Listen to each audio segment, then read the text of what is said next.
薛总，你们家工作餐太丰盛了，平时工人们都怎么吃啊？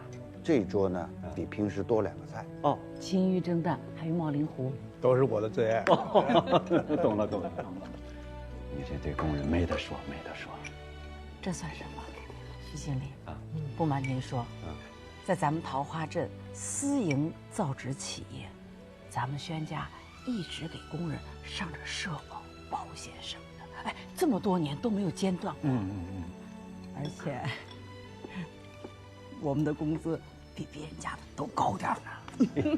这个啊，我听说早年松鹤斋也是这样，就是像家人一样，特别有人情味儿，是吧？以心换心嘛。是。要想做张好纸，首先得有一颗真心。是，老板跟员工都处成这样了，还能做不出好纸来，对不对？那你就别端着了。不端着我端，不，我必须端一个，我必须端一下。轩总啊，哎，就冲您这人品，冲您这份坚守，您家的纸一定错不了。咱们的合作，咱们好好聊。我敬您，我就等你这句话了啊！徐经理，来，我敬您。我敬您，敬您。您请。来，我这你我赔一个。好，辛苦啊。来，慢点吧，您请坐。吃菜，您尝尝。这个小鱼儿啊，是我们早晨的时候刚去小河边太好了。徐经理，哎，感谢您对桃花镇的支持。我呢喝不了酒，但是我要表达一下感谢，我敬您一杯。谢谢。这丫头可不得了啊！你要是今儿不把合同签了，连这门你都出不去。马上签。好。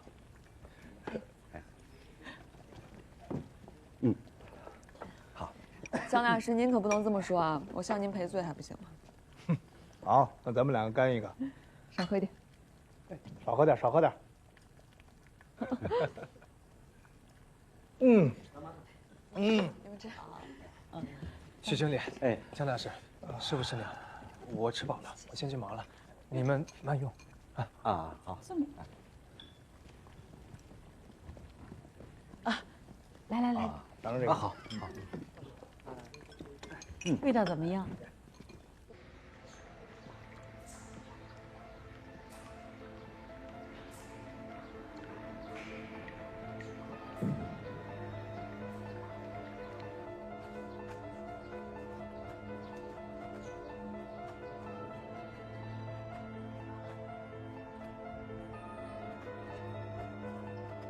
叶院长，哎，看见张都了吗？没有看见。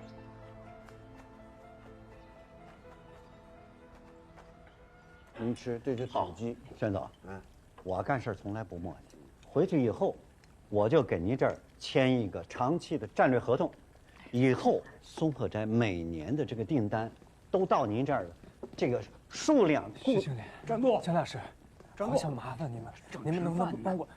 不急，等会儿再说啊，不着急。徐经理，张栋，随他去。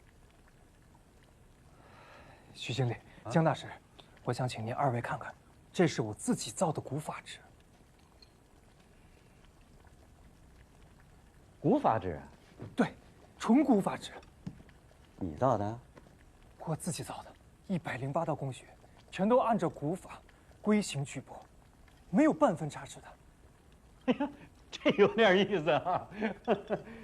哎呀，轩总啊，你可能不知道，这个紫禁博物院现在正满世界找古法纸呢。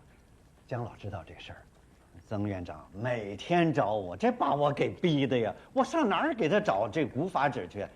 这，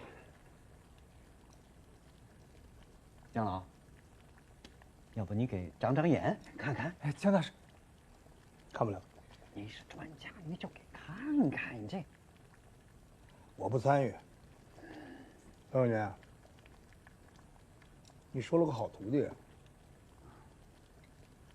让你见笑了。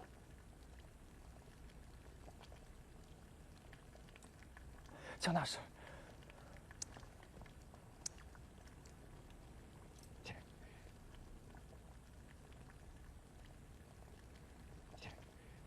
行行行，你也别渗着，我给你看看。谢谢徐经理。我看看。吃宣家的饭，砸宣家的锅。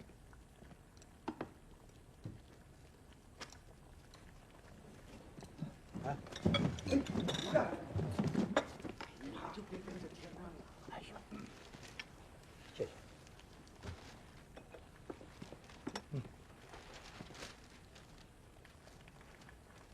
姜老，姜老，你给看看呗，这纸有点意思。我跟你说了，不参与。姜老，你可是紫禁博物院的专家团的，不参与。行，你不参与，但是这买卖我得做呀。宣总，这纸，实话实说哈，这纸真的不错，啊，做的可圈可点。这紫禁博物院啊，想统一用这个古法纸，修复国宝级的这些古字画，啊，姜老也是专家团的成员之一。你这徒弟刚才说的有道理。我是觉得这纸有门儿，啊，如果说紫禁博物院认可，我是觉得您可以先捞一批这个古法纸，这订单可是大呀，而且又是跟紫禁博物院合作，那我觉得您宣家这一炮可就，是吧？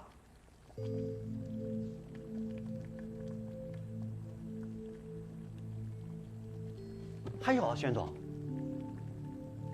，100年之后，您宣家再次跟松鹤斋合作，而且是携紫禁博物院的这么一笔大单而来，那你在这业内，你就是业内的龙头啊，宣总。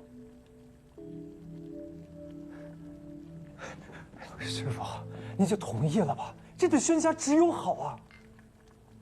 师傅，古不古法纸，我不懂，我呢，也不评价，但是我只知道，我们宣家做的纸。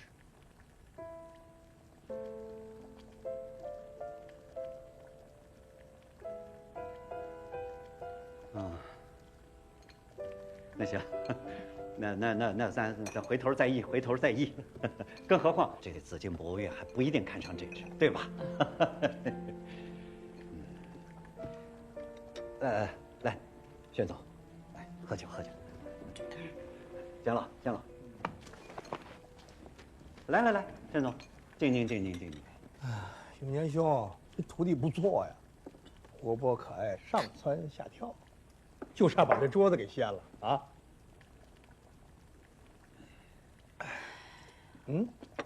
说起你徒弟，我想起我徒弟了。小妍呢？你看，我跟这孩子说了，师傅今儿来呢，他说了要回来的，我这就给他打电话。我找他去。现在呀，哪有徒弟看师傅的，都是师傅去看徒弟，反了。姜老，吃了饭再去，不差这一会儿，好吧？我不愿意看他运气的样子。哎，你这，那我带您去。陪陪他。走了，慢慢吃啊，你慢吃啊。宣叔，我先去。姜老师。来，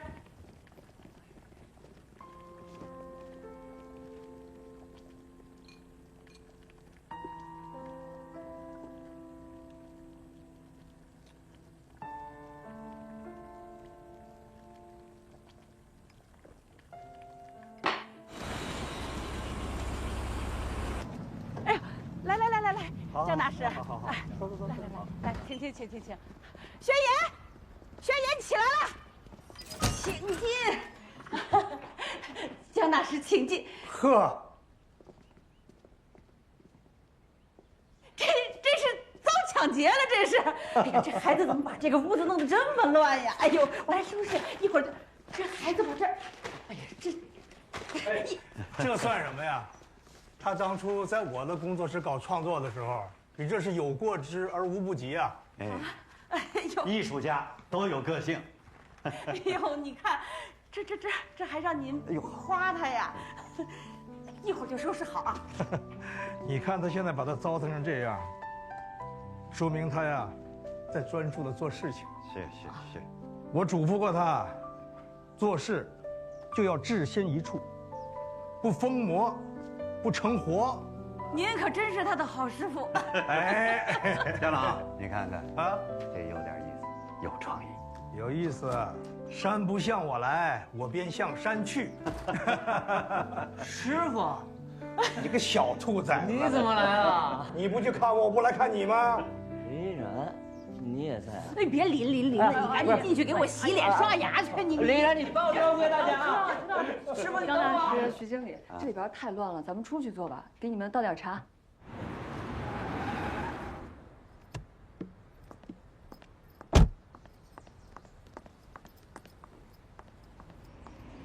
我一回来，我就闭关了。到了第7天，我感觉我被困在了一座四面只有墙的房间里面，没有出路，只有绝望和窒息。到了第14天，这种感觉就变了，就变成了一种巨大的孤独跟放逐感。再后来，我就没有了时间的观念了。师傅，我就那会儿，我感觉我自己好像超脱了本我，我可以清晰地捕捉到我的每一个情绪是如何影响我的。我就把那些情绪啊，一块一块地拾起来，让它们成为我创作的这些作品。这些我用纸浆凝合成的作品，其实就是我情绪化的表达，更是我这段时间完成的自我救赎。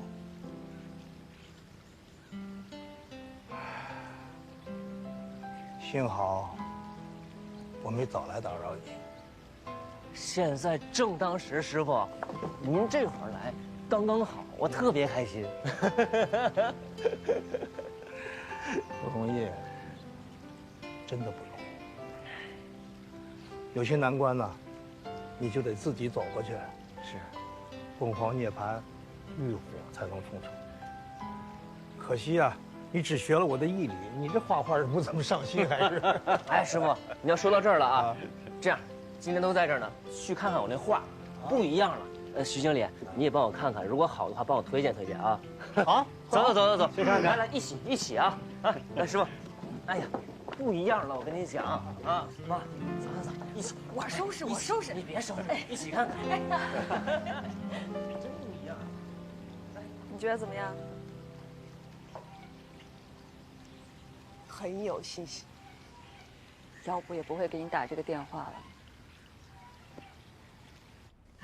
老轩也是，你说这种人留着，他过年主要是呀，这轩家祖上啊也没有辞退工人的先例呀。那也得看遇见什么人呐。这种人要轩家祖宗看见了，祖坟都得给他起冒烟。谁说不是呢？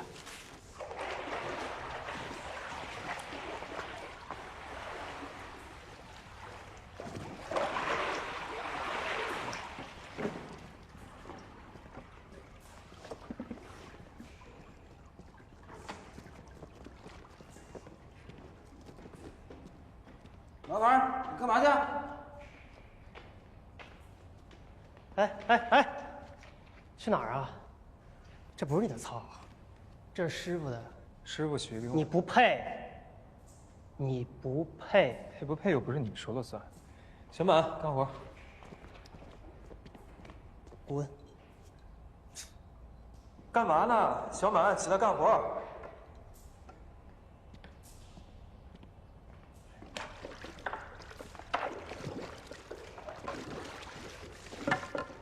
装死是吧？喜欢干活啊？看我，啊，来，看我，啊，再看啊，我看啊！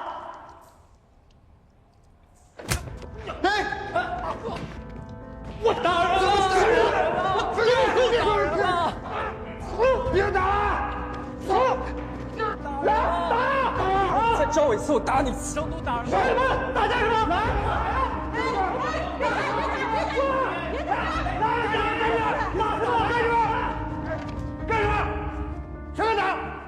张都打人！张都，你这是欺师灭祖啊！你当你师傅面打你师傅脸啊！我要是你投河死掉算了，你还打人，你长本事了你！我者为我心忧，不知我者为我何求？你看，他还一套楼梯三尺有神明，你存什么心思？你自己心里清楚。哎，你不要脸吗？我们老孙家还要脸的。就是你赶紧走吧。是吗？行了，行了，行了，吃饱了撑了。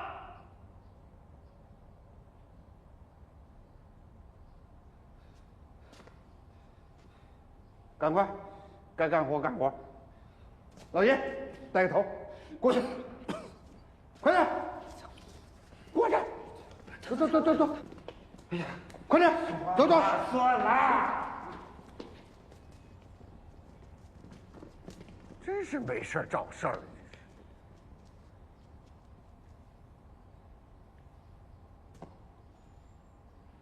兄弟们，干活。啊，跟谁干？跟张度。我什么呀？听话。是师傅。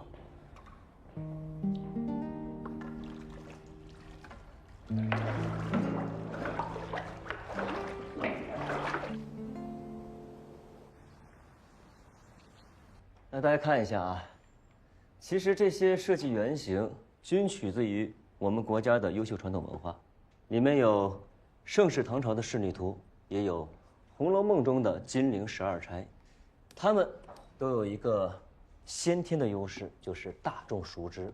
在经过我的设计之后，又用了一个新的特性，那就是丑萌。那个咱能不能就别说那么虚啊？咱们就是最好是给大伙儿解释一下，就是你用这个宣纸疙瘩做这些丑萌的破玩意儿，保证会有人买吗？我先纠正一下啊，我卖的不是破玩意儿，我卖的是情绪价值。当然了，您不懂，我特别能理解，毕竟这两个字啊，您只占一个。丑萌表达的是年轻人叛逆的心理，是彰显自我的一种全新的潮流方式，是对主流审美的一种叫板。你这说了等于没说，我不知道你们啊，我确实是理解不了。但是咱们有一说一，小军老师，就是你之前说那个迷你的手工造纸系列，我还是挺感兴趣的。但是别的吧，我确实瞧不上。我倒是对小轩老师这一次的设计是很感兴趣的。我也很喜欢，因为我们都是不完美的自己，我不追求自己完美，我就是我。哎，小轩老师啊，你之前提的盲盒是什么意思啊？不知道黄总有没有过集卡的经历啊？就是类似《水浒传》人物的那种，你买的时候你不知道会获得什么卡，但是你就特别想把所有的人物都给集齐了。哎，我集过，就我们那帮同学啊，还抢着集呢。这种心态其实就是在寻求情绪的满足。盲盒的魅力所在，就是在于它的不确定性跟它的稀缺性上。通过延迟满足，给人一种情绪上极大的刺激感，给成功者带来更高的成就感。什么呀，铁臂阿童木啊，这不都是小屁孩玩的吗？张总，你很成熟，连听别人把话讲完的定力都没有。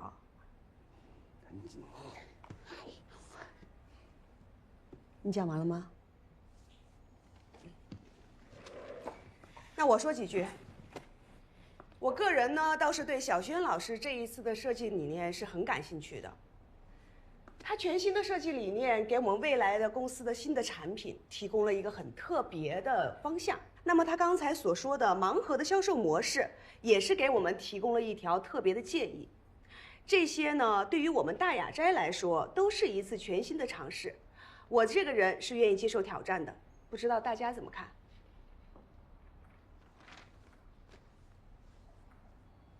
各位，我先抛个玉，引个砖。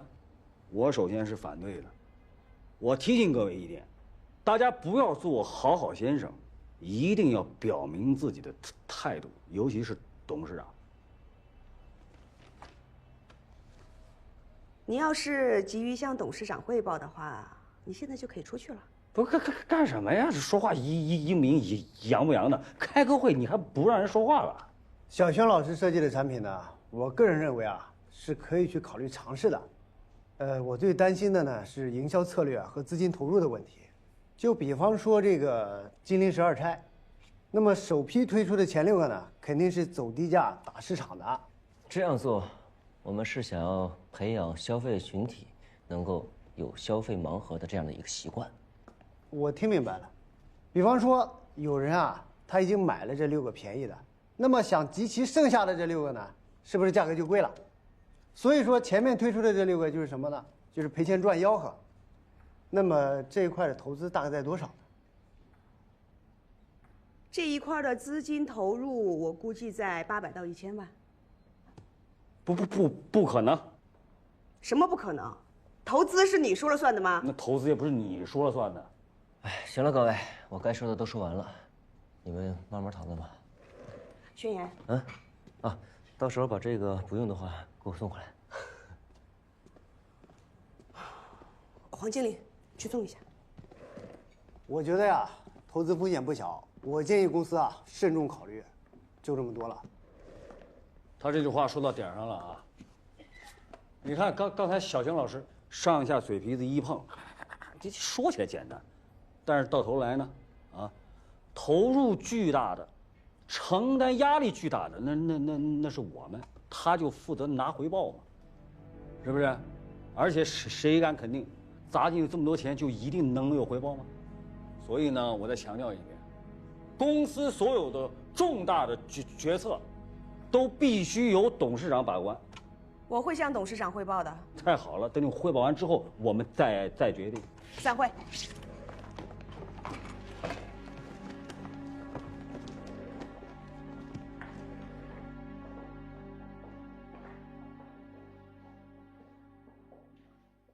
肖会长，怎么了？开吗？啊，可，你不是这个说年轻人都喜欢吗？年轻人喜欢，那肯定就好。哎，轩爷啊，这都几点了，新人怎么还不来啊？我说咱们肖会长怎么心不在焉的，原来是惦记咱们欣姐呢。欣然怕是来不了了。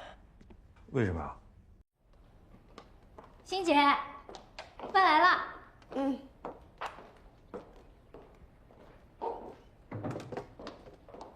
跟董事长通过电话了？通过了，也同意了。那不挺好的吗？还不高兴？我是放弃了公司的分红，他才同意的。盲盒没有盈利之前，我不想收公司的费。凭什么呀？欣姐，你是为公司赚钱，凭什么牺牲自己利益啊？我们大雅斋的线装书和高精书画已经走到瓶颈了，我不抓住这一丝的机会，很难有大的发展了。你光替公司着想，有没有人替你着想啊？放心吧，我相信我自己的判断。盲盒只要发展起来了，1分钱都别想少我的。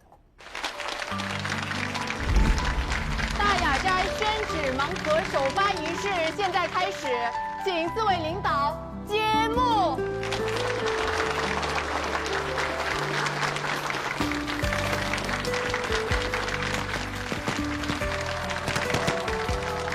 接下来呢，让我们有请优秀的设计师为大家讲解一下设计原理。这些产品的设计师宣言。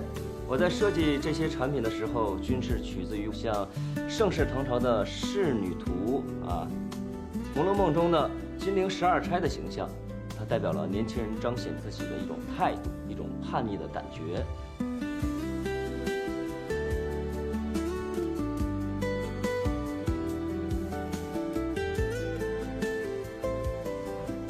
老轩，我呢给老天爷敬了杯酒。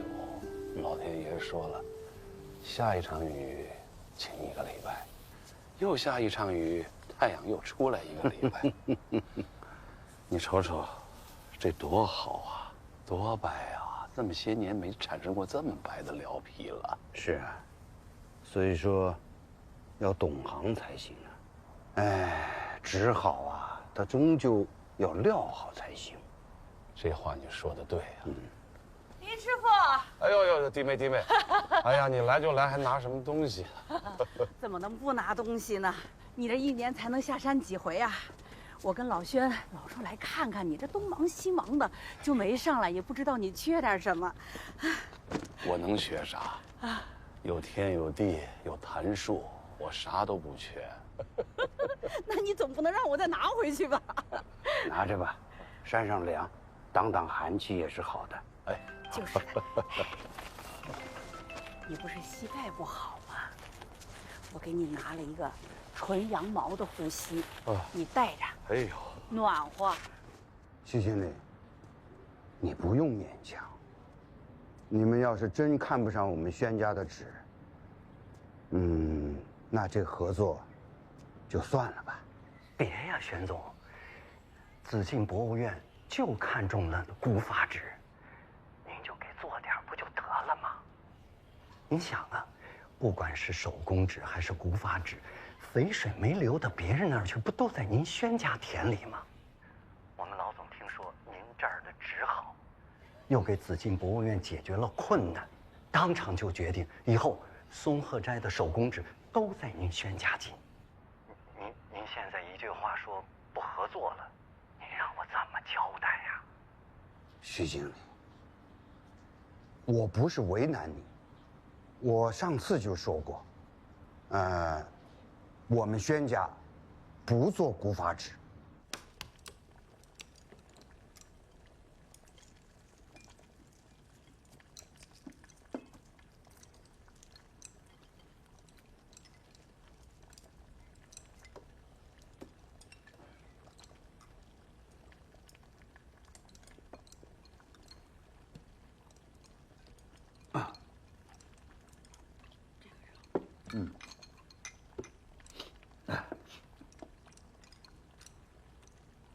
师傅，有事就说。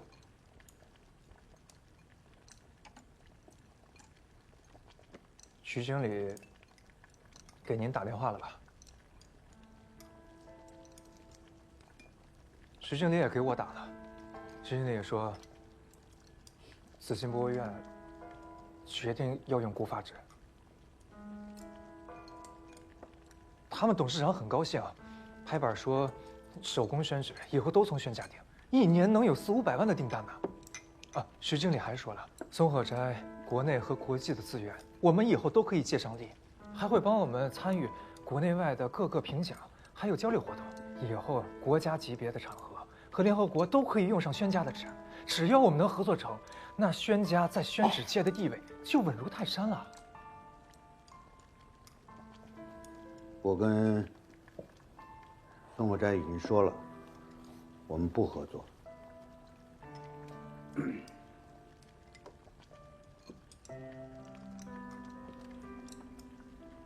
徐经理也说了，如果不合作，他跟董事长那边不好交代，再说别的合作也不可能了。哟，什么意思啊？这还威胁上了？有什么了不起的吗？德行。我知道你们对古法纸有偏见，这点我特别不理解。那我们天天都在说敬祖先敬祖先的，那古法纸就是祖先造的纸啊，我们恢复古法纸不就是在敬祖先吗？那再者说啊，这消费者认可轩家这个品牌，那认可的不就是轩家传承千年的古法工艺吗？那我们放弃了祖先的蒙泽，去做那些手不手工、机不机械的纸，这怎么能对得对？够了！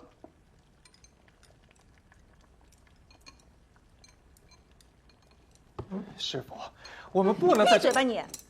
轩家轮不到你讲话，像你这种欺师灭祖的逆徒，早就应该拖出去打死。你别拉我！吃饭。轩老哥，我也不明白了，像这种吃里扒外的人，赶紧让他走吧。哎，别动我！队长，动我！我最后告诉你一次，别动我！都你怎么了啊？你还想挨打是吗？他来了，坐，吃饭，坐下。永年，闹到现在这一步，你不能再由着他。都坐下。杨度，你继续说。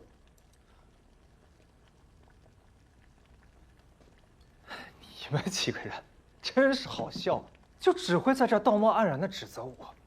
来，你们说说，你们有谁真正为宣家考虑过？你说怎么了？那现在再说救宣家，你提出个方案来，你能提出来，我跟你。还有你，少发，你有工资请吗？我们晒纸拿工资有什么不对的？宣家要没了，还有什么工资拿？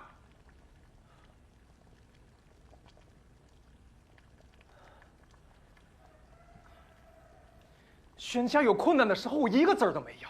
为宣家真正考虑的人只有我。我为什么这么坚持古法纸？因为古法纸是宣家活下去的根基呢。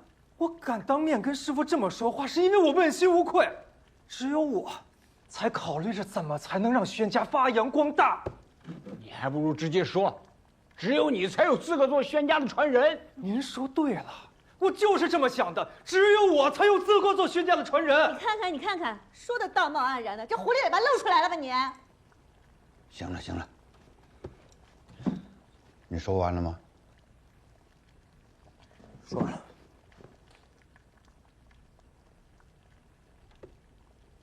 我们宣家从古至今做的纸都是古法，只不过我们做的是守正创新的古法，不是那些因循守旧、刻板的古法。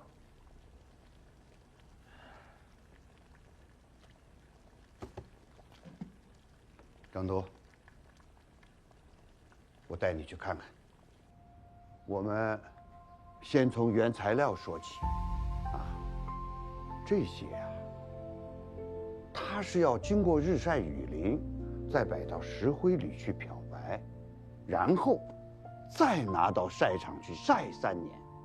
这和用漂白粉和其他的化学工艺那是不一样的。所以我们宣家就保留了晒场，从选材料一直到撩皮撩草的阶段，我们都保留了古法工艺。这是制浆。过去我们先人呢，都是用人力去怼皮怼草，后来呢，就发明了水车怼，到现在就是用电来怼，这样就节约了几倍的人工，但是质量呢，却没有任何区别。难道你说？这个电怼它就不是古法，还非得要人工才是古法吗？这洗浆池就是接通了上下的循环水，这比传统的带料它更干净。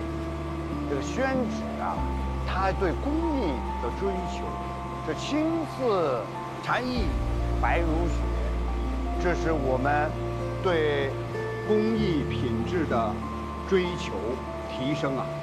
以前呢，就是把纸贴在日光下的青石板上去晒，一天呢只能晒10几张，最多也就是晒几十张，遇到下雨就晒不成了。我们这个地方，黄梅季节一下雨就1个月，好在后来呢就出现了用柴烧、煤烧的烘焙墙，一直到现在就实现了电焙墙，它既解决了清洁能源。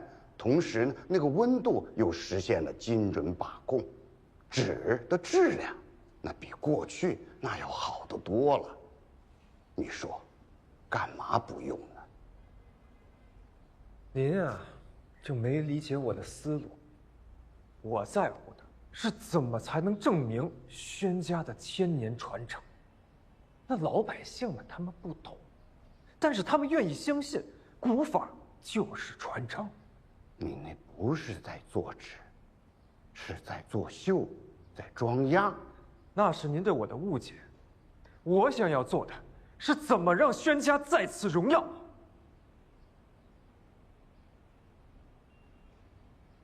你做的那些做古法纸的视频，如果说卖的这全部要还原于古法那个价格，它肯定在上万元以上。除了紫金博物院有特殊用途派得上用，那老百姓谁买得起呀？如果你宣传的是古法，卖的这不是古法，那你就不是诚信经营，你是在骗人，在行骗呐！师傅呀，现在时代变了，客户们他们最在乎的不是诚不诚信，而是高不高端。那古法纸就是定位高端，只有定位高端了，宣家的品牌呢才能高端啊。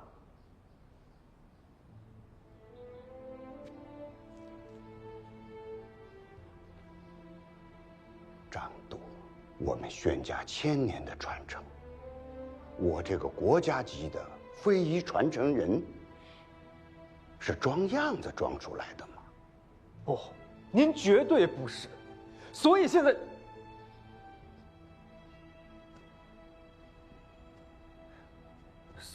在宣家的情况才没有多好啊。在宣家以前，天下都是用麻呀、桑皮呀、构皮和楚皮这些来做纸。如果宣家不懂得创新，那就不会是几代人煞费苦心、千方百计，想尽一切办法，终于找到了用青檀皮、沙田稻草来做纸，那就不会有今天享誉天下的宣纸。我只跟你讲做纸的态度。如果你做古法纸的目的只是为了包装经营，那你就不用给我谈这些，你给我滚一边去！老宣，师傅，今天我们立下一个规矩，在宣家不许做你认为的古法纸，不从自辩。您就这么笃定？您做的纸比我的古法纸要好吗？张度，说什么呢？你今天有点过分了啊！你来，张度，你再说一遍来。说一遍。我宣永年这一辈子最恨的就是装样子。咱们就是个做纸的工人，是什么样就什么样，一点不影响进步。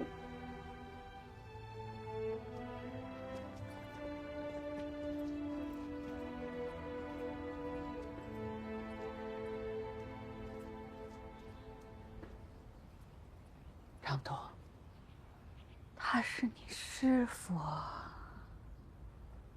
行了行了，没事了没事了啊，没事了，都回车间干活去啊！没事了没事了，回去吧啊！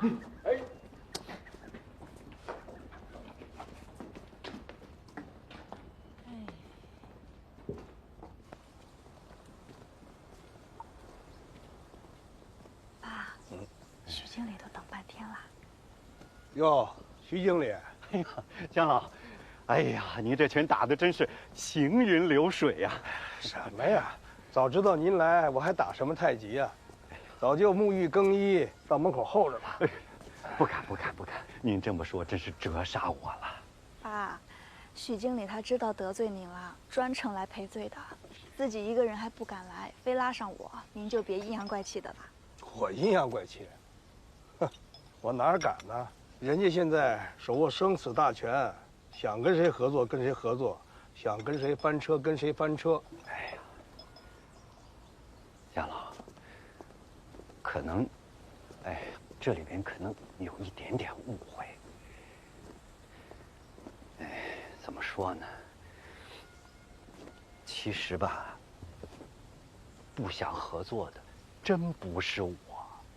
是他宣永年，宣总他不想合作。您可能还不知道，紫禁博物院，他偏偏就看中了这些古法纸。我心想，不管是古法纸还是传统纸，你说这肉不都烂在他宣家的锅里吗？可没想到，宣永年他死犟啊他。那你什么意思？我还得给你个交代。我真没这意思，姜老。我今天来，一是诚心诚意的给您道歉，再就是呢，有一个新情况，想请您老给拿主意。坐。好。是这样啊。宣永年的徒弟张度，提了一个建议，就是按照紫禁博物院的要求。做一刀古法纸，再做一刀宣家的纸，然后请紫金博物院的专家再比比看。您觉得这事儿行？比纸啊，谁跟谁比啊？就是徒弟和师傅。对呀。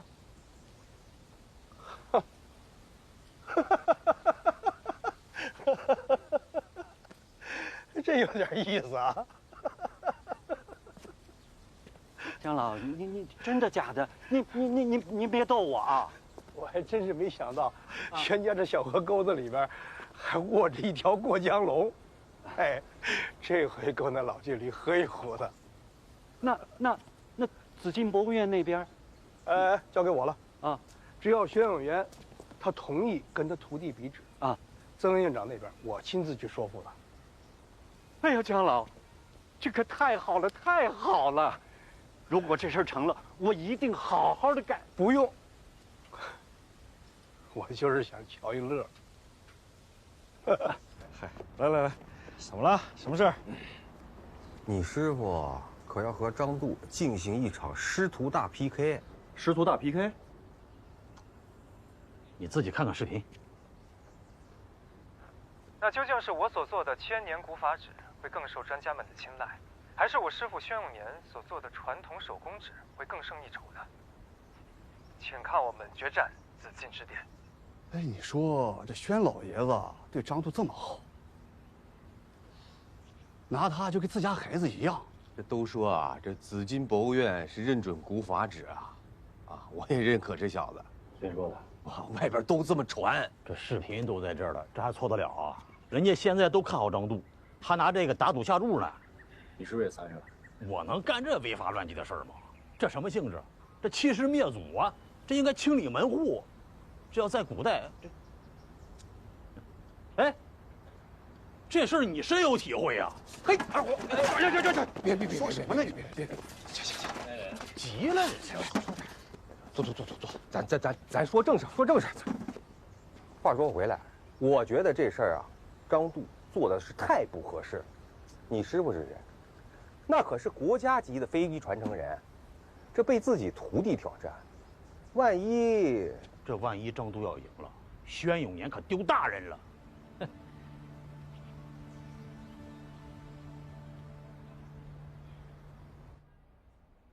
这个张度，原来觉得这小子挺好，装出来的，是个演员嘛，哼。关键啊，宣叔叔以前那么气论，这回真气死。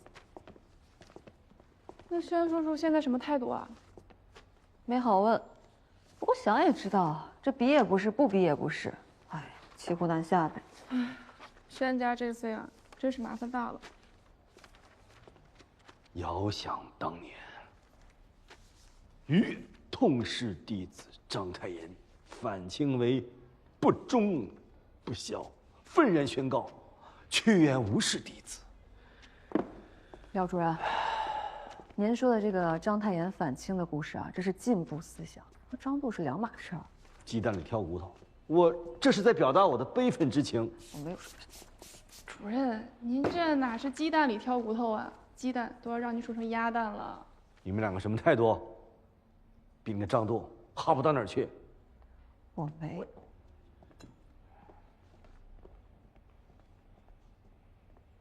我早就看出来这个张度啊，他心术不正，但我没想到他这么坏啊，这坏透顶了他。就是啊，老宣呐，你就是太善良了，看走了眼。你是农夫，他是蛇，谁说不是呢？你看，我们为了跟苏鹤哉合作呀，费了多少力气呀！现在好了，全让这小子给搅和慌了。宣师傅，你还要立他当传人啊？他比我们宣言啊，可差了10万8千里了。就是啊。哎呀，你们都少说2句吧。现在不是讨论是非的时候，这回比不比，咱们得商量个主意出来。哎，师哥，你遇事啊，你看得最明白，你给大家说个章程啊。师哥，你就说吧。要我说呀，就不能比，也没法比。那人家还以为我们老宣家这怕事儿呢，这就是嘛，这事要传出去啊，桃花镇做纸的都要笑死我们了。对呀，就是啊。你要让我想啊，有3个不能比。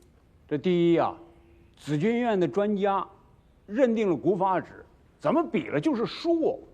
对呀，这张都啊，就是算准了这一点，他赢了宣师傅啊，他就当大师了。这第2条，师傅跟徒弟比，这还没出手呢，就失了身份。这老话讲啊，叫为老不尊。这第3个呀，万一比输了，咱们就得给孙鹤斋啊去做古法纸，输了名誉不说，还坏了咱老宣家的规矩。所以我说呀，这是3不能比。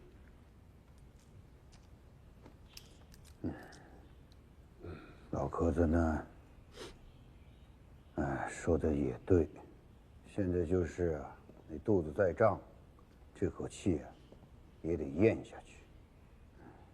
没想到，临老，还被徒弟逼着要夹着尾巴做人。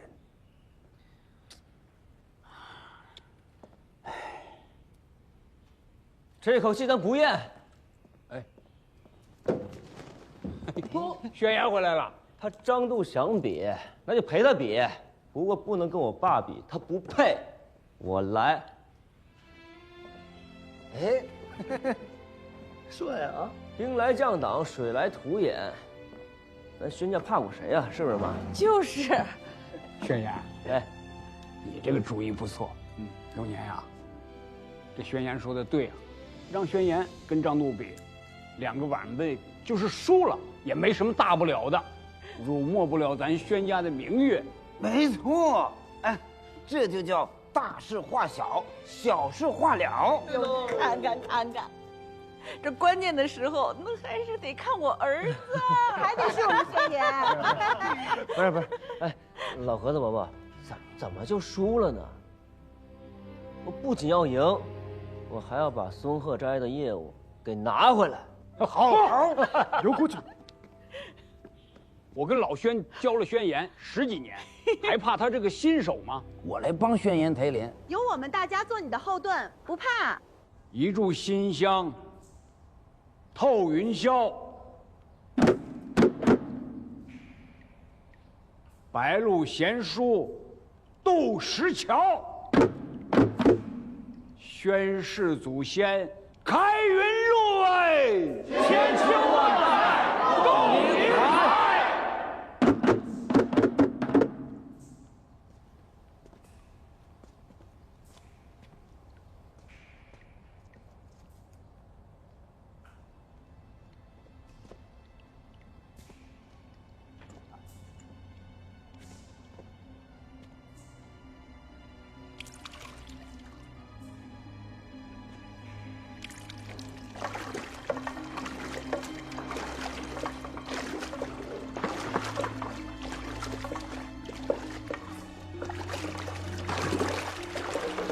起来！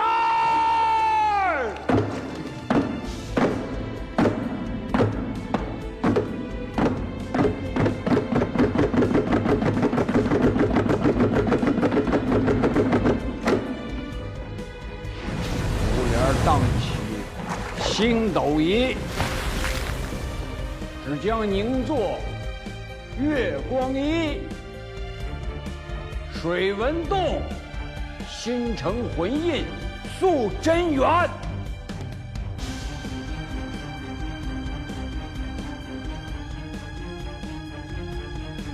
B 组纸样 pH 值数值检测开始。 A 组纸样抗老化实验开始，时间记录9月17日13点55分40秒。A 组纸样纤维组织结构与杂质测定。 AB 2款纸样 pH 值复检完毕。记录 B 组纸样耐折度数据。A 组纸样采用埃莱门多夫法撕裂度实验。收到。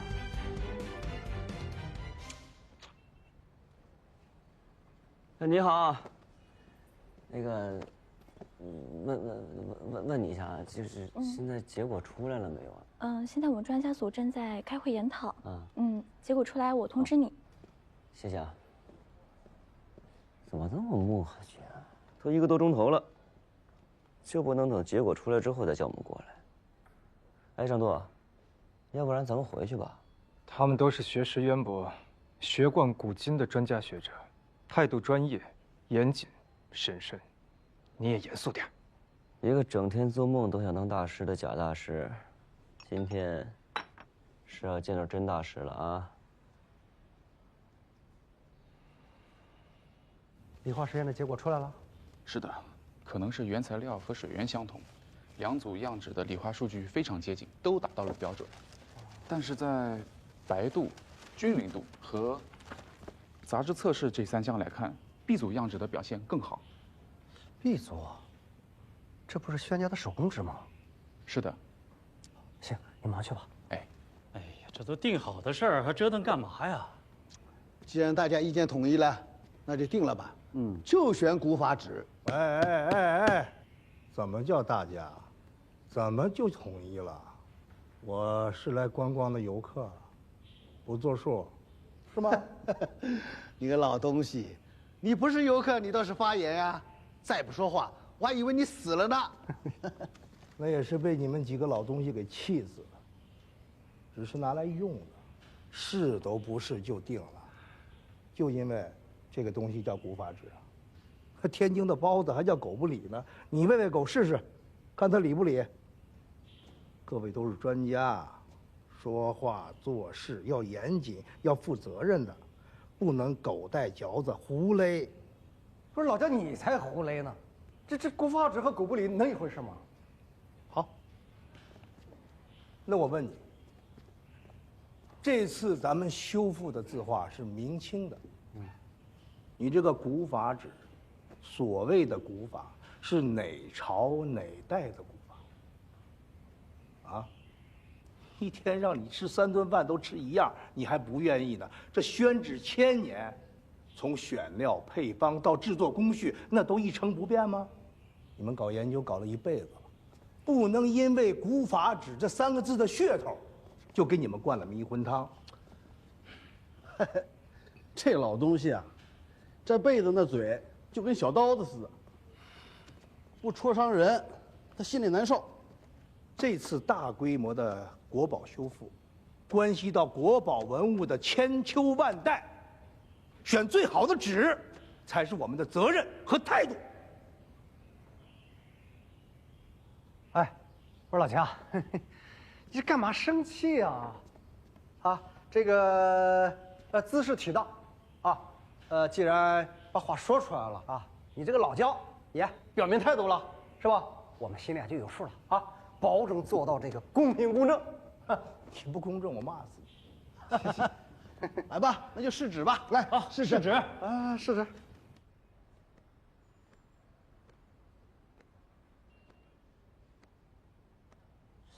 有一件事儿，我一直都想不明白。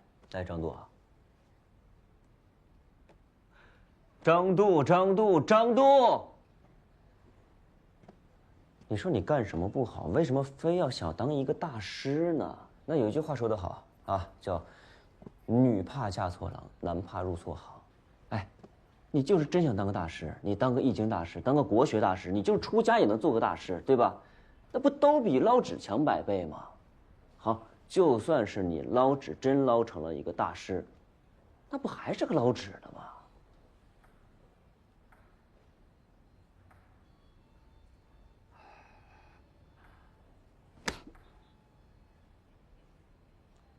厉害！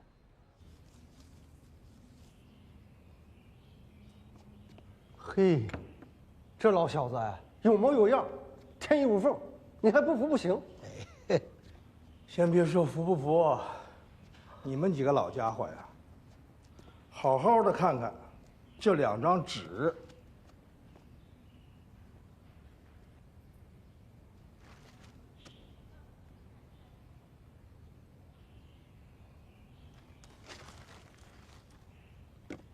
粗看别无二致，细看却有区分。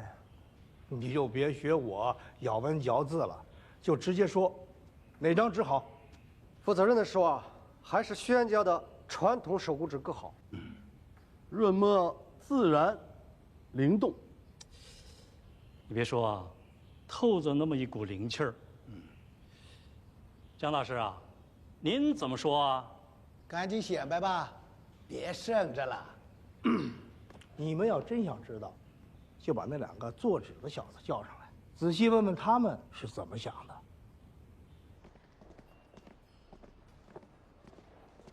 评委老师们好，坐。宣言，张度，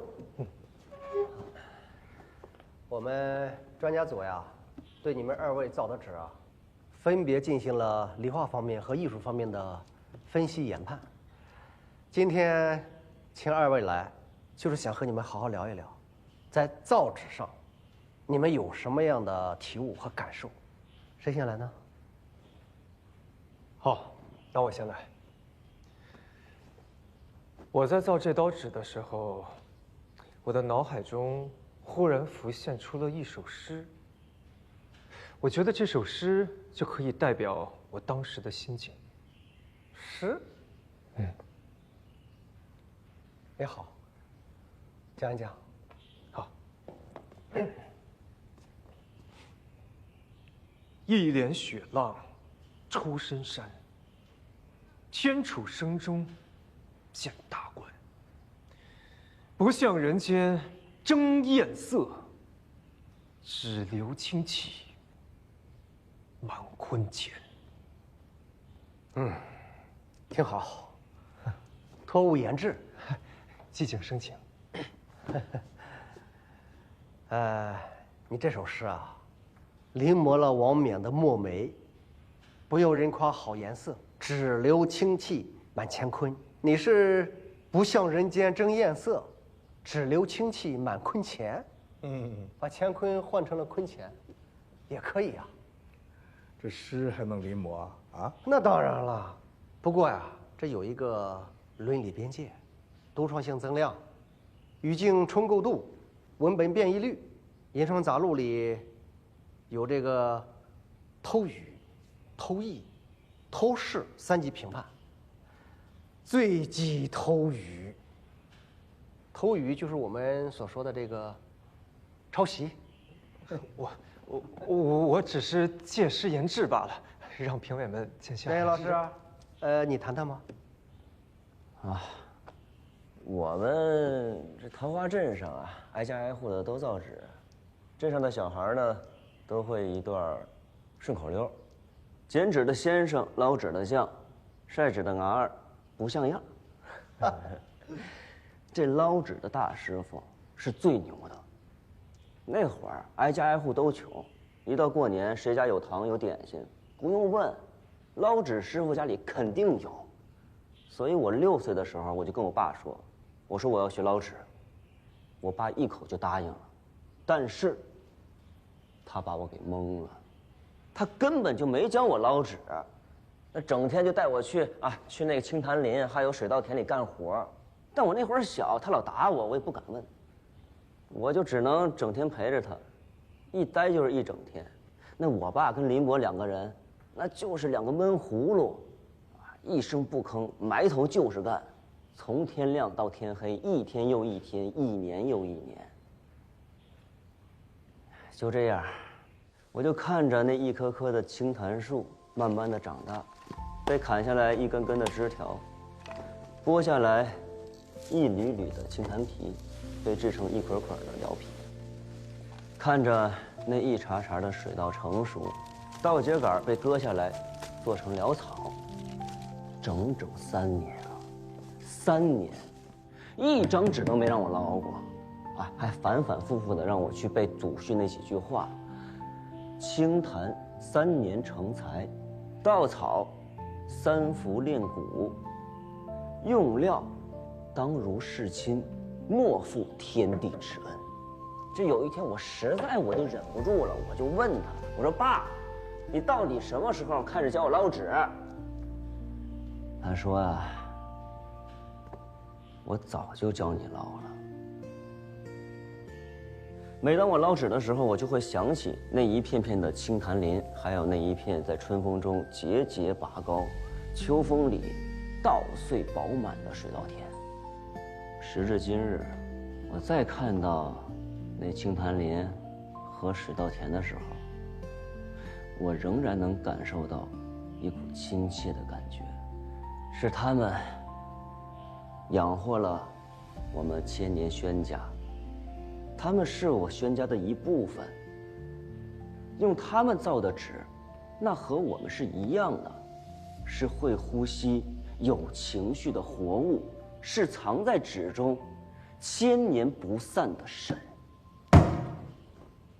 说得好，纸寿千年，因为它是活的才有寿命。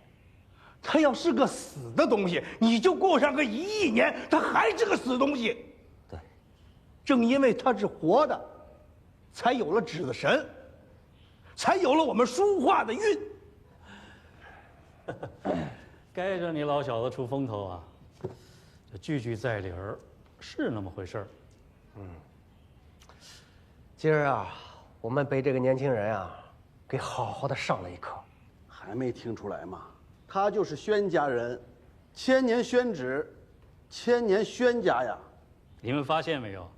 这小子身上有他师傅那混不吝的洒脱劲儿，这说起话来啊，四溜不靠，像炒豆子似的噼里啪啦。但是啊，这声声带响啊！这都是我师傅带的好。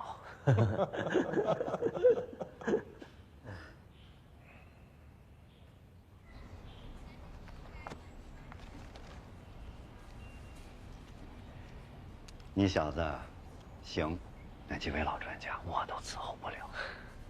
可一提到你，嘿，个顶个的夸。嗨，这都是前辈们的褒奖，对我这个晚辈的提携。他们一致把票投给了你的传统手工纸，他们联名向上请示，把原先用古法纸修复的议案彻底推翻了，不容易啊。明白。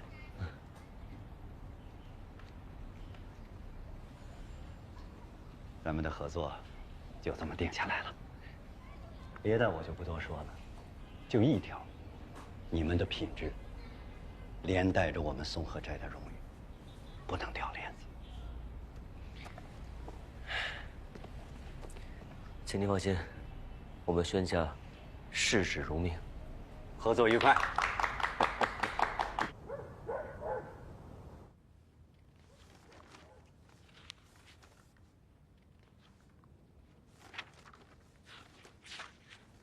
这和松鹤斋合作的这份合同，还真让你给签成了，老薛。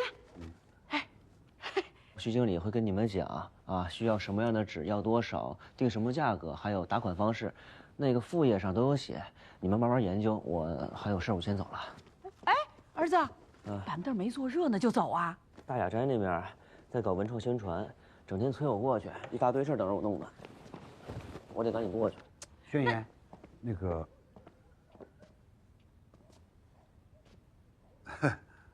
上次你跟张度比赛还赢了，我跟你妈说过好几次了，家里要给你祝贺祝贺。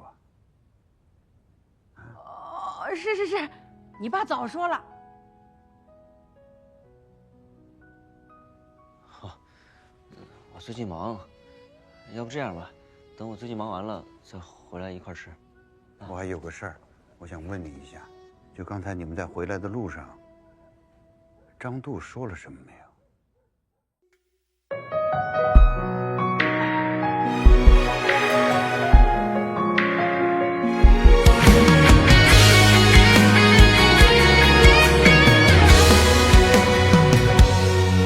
一张薄薄的宣纸，承载千年的底蕴，祖辈传承着记忆，一脉金揣一成戏。淡淡墨香飘江南，千年古镇有灵气。那人那方那工艺，留下多少传奇？这山水灵犀，有多少故事？只此那情侣养育着土地，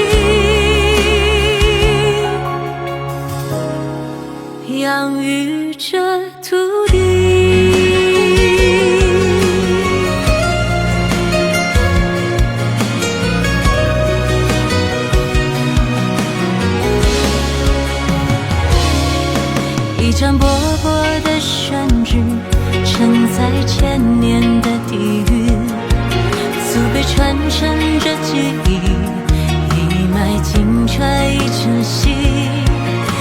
像阡陌写感情，方寸之间有真情。愿以世间多风情，都是动人的美景。这山水灵气，有多少故事，至此那情侣养育着土地。这北斗共须，道道是睿智。若问何所以，终莫春秋时，终莫春秋。